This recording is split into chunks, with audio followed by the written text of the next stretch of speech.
사랑의 아버지 하나님, 절박하고 간절한 마음으로 주님 앞에 섰습니다. 이 고난주간 주님의 고난을 깊이 묵상하며 주님을 닮기 원합니다. 절대 은혜와 사랑의 십자가, 그 십자가를 바라봅니다. 그 십자가에 참 사랑이 있음을 체험하고 그 십자가의 은혜 속에 거하는 저희들이 되게 하여 주시옵소서. 이 고난주간을 통해 다시 한번 주님의 뜨거운 사랑을 널리 전하는 사명을 다지는 시간 되게 하여 주시옵시고, 이 고난주간 저희들이 주님과 함께 동행하는 임마누엘의 신앙으로 확고하게 신앙의 모습을 세워나갈 수 있도록 도와주시옵소서. 예수님의 이름으로 기도하옵나이다. 아멘.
기도로 여는 하루, 하늘교회 윤창용 목사입니다.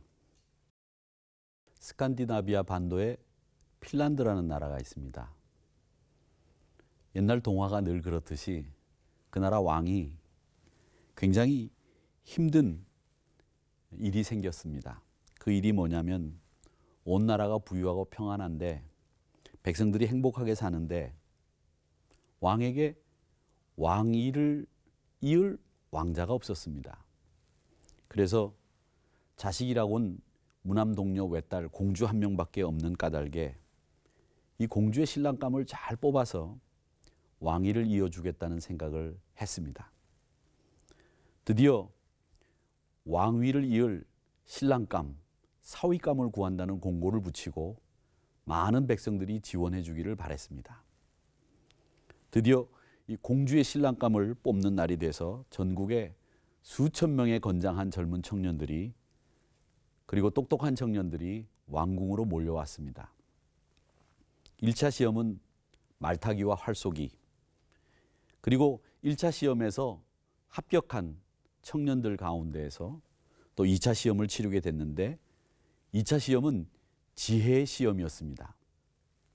그 지혜의 시험은 하늘과 땅을 잇고 사람과 사람을 연결하는 나무를 구해오라는 시험이었습니다. 첫 번째 시험에 통과한 청년들이 두 번째 시험인 이 지혜의 시험에 들어가기 위해서 각자 고향으로 돌아가서 하늘과 땅을 잇는, 그리고 사람과 사람을 잇는 나무를 구하기 위해 혈안이 되어 분주하게 다녔습니다. 그리고 많은 사람들이 모인 가운데에서 청년 한 명, 존 페로라고 하는 청년이 있었는데, 이 청년이 왕 앞에 나왔습니다. 이 청년은 수녀원에서 고아로 자랐기 때문에 먼저 성당에 들어가서 기도를 드렸습니다. 근데 아무리 기도를 하더라도 하늘과 땅을 잇는 나무, 사람과 사람을 잇는 나무가 생각나질 않는 겁니다. 존 페로는 열심히 하나님 앞에 기도해서 응답을 바랬지만 도무지 응답이 이루어지질 않는데, 눈을 뜨고 고개를 딱 들어보니까 거기에 주님의 십자가가 달려있는 것이 눈에 들어왔습니다. 결국 그 존 페로의 눈에는 하늘과 땅을 잇는, 그리고 사람과 사람을 잇는 나무가 십자가라고 하는 것을 깨닫게 된 겁니다. 결국 그 존 페로는 그 십자가 때문에 핀란드의 왕위를 잇는 사위가 됐고 공주의 남편이 될 수 있었습니다. 그렇습니다. 십자가는 하늘과 땅을 잇는 나무입니다. 사람과 사람을 연결해주는 나무입니다. 이 고난주간 저희들이 이 십자가의 의미를 다시 한번 깊이 생각해 볼 수 있기를 바랍니다. 예수님이 갈보리 십자가에 매달리실 때에 세 개의 십자가가 거기에 세워져 있었습니다. 물론 하나는 예수님의 십자가였고 두 개는 강도들의 십자가였습니다.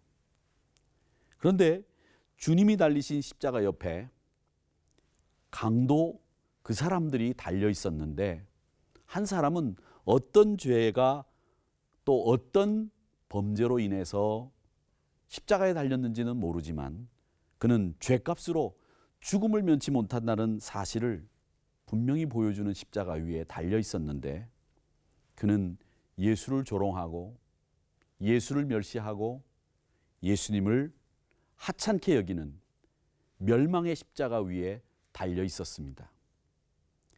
여기서 우리는 구원받지 못하는 사람들의 표상을 보게 됩니다.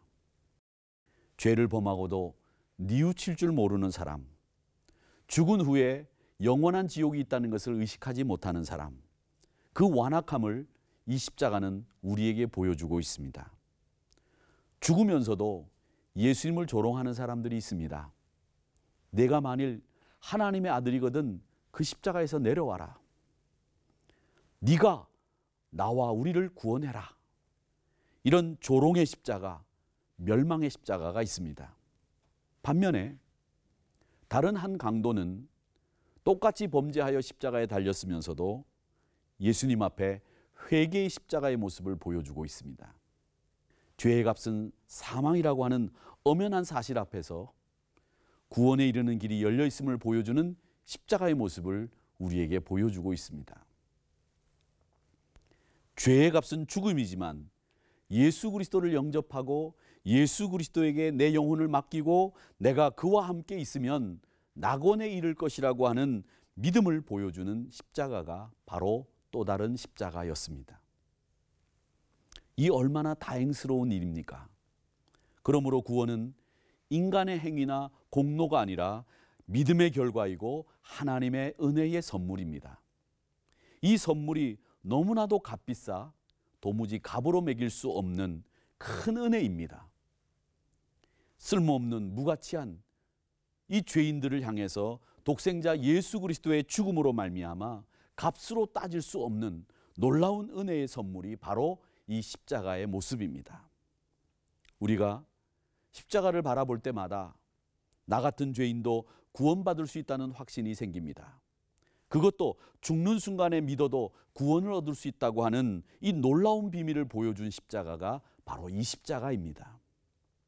그리고 마지막으로 세 번째 십자가가 바로 죄 없으시지만 거기에 매달려서 우리를 위해 속죄의 양으로 돌아가신 주님의 십자가입니다. 지금까지는 죄수의 십자가였지만 이제는 의미가 달라졌습니다. 우리 주님이 십자가 지신 후부터는 십자가가 죽음의 형틀이 아니라 생명을 살리는 하나님의 사랑의 표식이 되었습니다. 존경과 영광과 찬양의 십자가가 되었습니다. 수치와 부끄러움의 상징이 아니라 이제는 희생과 봉사와 섬김의 상징이 된 것입니다. 우리는 이 예수님의 십자가를 생각할 때마다 죽음을 생각해야 합니다. 예수님의 십자가 앞에서 내가 죽어야 됩니다. 십자가 앞에서 나를 매일매일 죽이며 살아야 됩니다. 또한 예수님의 십자가를 보면서 영원한 생명을 바라볼 수 있어야 됩니다. 세상은 어둡지만 십자가를 바라보면 그 십자가 뒤에 부활과 영생의 길이 환하게 관조될 수 있습니다. 이것을 바라보고 기뻐하는 것이 바로 예수 믿는 신자의 신앙입니다. 주님이 주신 십자가를 쳐다볼 때마다 사랑이 무엇인지를 깨닫고 사도 요한은 그 사랑을 주님 앞에 고백하고 있는데 요한일서 3장 16절의 말씀에 보면 그가 우리를 위하여 목숨을 버리셨으니 우리가 이로써 사랑을 알고 또 우리도 형제를 위하여 목숨을 버리는 것이 마땅하니라고 고백하고 있습니다. 사랑은 말과 이론이 아니라 희생제물이 되어줌으로 비로소 깨닫게 되는 것입니다. 주님의 십자가의 사랑, 그 사랑은 또 다른 사랑을 낳습니다. 또 더 큰 사랑을 만들어낼 수 있습니다.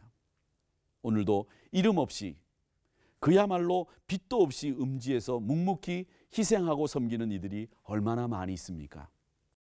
예수님의 십자가의 사랑을 깨달은 그들의 희생과 섬김이 세상을 밝게 만들고 있습니다. 마틴 루터는 그래서 우리에게 십자가의 신앙과 십자가의 표식은 바로 우리 신앙의 가장 대표적인 표적이라고 말했습니다. 사랑하는 성도 여러분, 우리가 예수를 믿는다고 하는 것은 십자가를 어떻게 이해하느냐, 거기에 따라서 완전히 신앙의 양태가 달라집니다. 내가 그리스도의 십자가와 함께 못 박혀 죽는다고 하는 이런 신앙은 신비로운 체험을, 또 신비로운 영성을 갖게 되고 참 제자가 될 수 있는 길이 열립니다. 또 우리의 신앙이 새롭게 태어날 수 있습니다. 우리 모두 이 고난의 십자가를 지신 주님을 깊이 묵상하시면서 새로운 주님과 사랑을 이어나가는 여러분들이 되기를 바랍니다. 이제 우리 모두 주님의 십자가 사랑 안에서 만분의 1이라도 보답하는 삶을 살 수 있게 되기를 간절히 바랍니다. 이제 이 말씀을 묵상하며 우리 다 같이 기도하도록 하겠습니다.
아버지 하나님, 이 고난주간 우리 주님이 십자가 지시기 위해 쓰디쓴 고난의 자리로 거침없이 나가는 모습을 보면서 저희들 주님의 십자가를 깊이 묵상하는 계절이 되게 하여 주시옵소서.